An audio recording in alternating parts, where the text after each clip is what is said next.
رمضان کریم مبارک علیکم الشہر۔ مستحاضہ عورت روزہ کیسے رکھے؟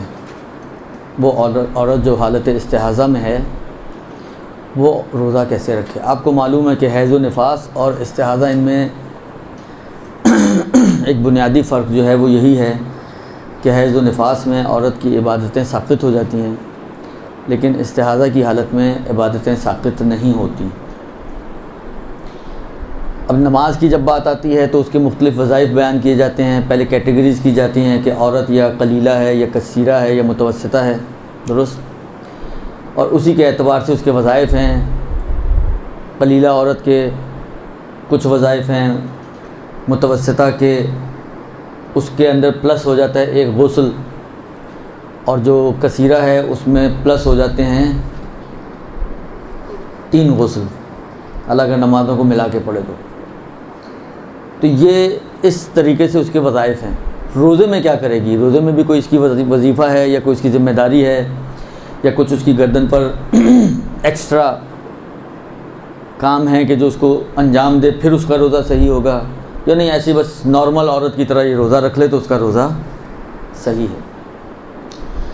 آغا سیستانی کا تو کم و بیش یہی مسئلہ ہے، یہ نارمل عورت کی طرح ہے، چاہے کثیرہ ہو، چاہے قلیلہ ہو، چاہے متوسطہ ہو، یعنی کہ کوئی روزے کے اعتبار سے الگ سے کوئی وظیفہ نہیں ہے، روزے کے اعتبار سے الگ سے کوئی وظیفہ اس عورت کا نہیں ہے۔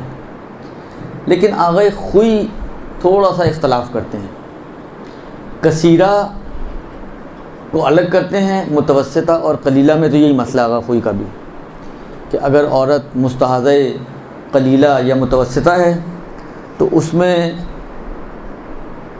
کوئی اضافی وظیفہ اس کا کچھ نہیں ہے، بس جو نماز کے ہیں بس وہی وظائف ہیں۔ روزے کے اعتبار سے حتیٰ اگر وہ فرض کریں نماز نہیں پڑھ رہی اور نماز نہ پڑھنے کی وجہ سے اس نے غسل نہیں بھی کیا تو اس کا جو متوسطہ میں ایک غسل ہوتا ہے، وہ غسل نہ کرنے سے روزے کی صحت پہ کوئی اثر نہیں پڑے گا، روزہ اس کا اپنی جگہ پر صحیح رہے گا۔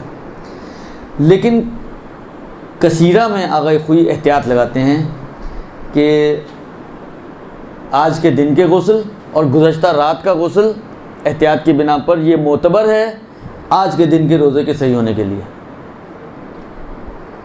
آج کے دن کے غسل اور احتیاط کی بنا پر کل رات کا غسل، مثلا فرض کریں آج مجھے روزہ رکھنا ہے تو آج کل رات کا غسل کیا ہوا ہو، اور آج کے دن کے جو غسل ہیں مثلا فجر کا غسل ہے اور ظہر عصر کا غسل ہے، یہ غسل معتبر ہیں میرے آج کے روزے کے صحیح ہونے میں۔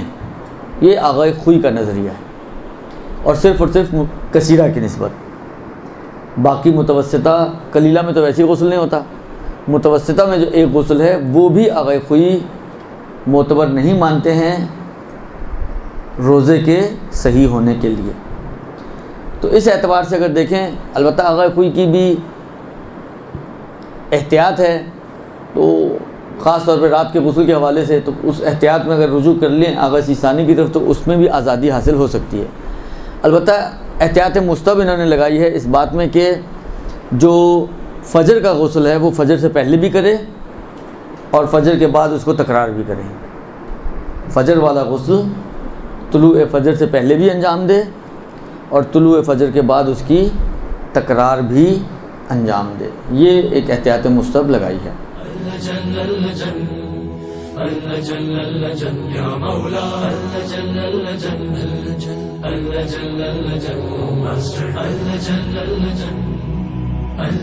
يا صاحب السماء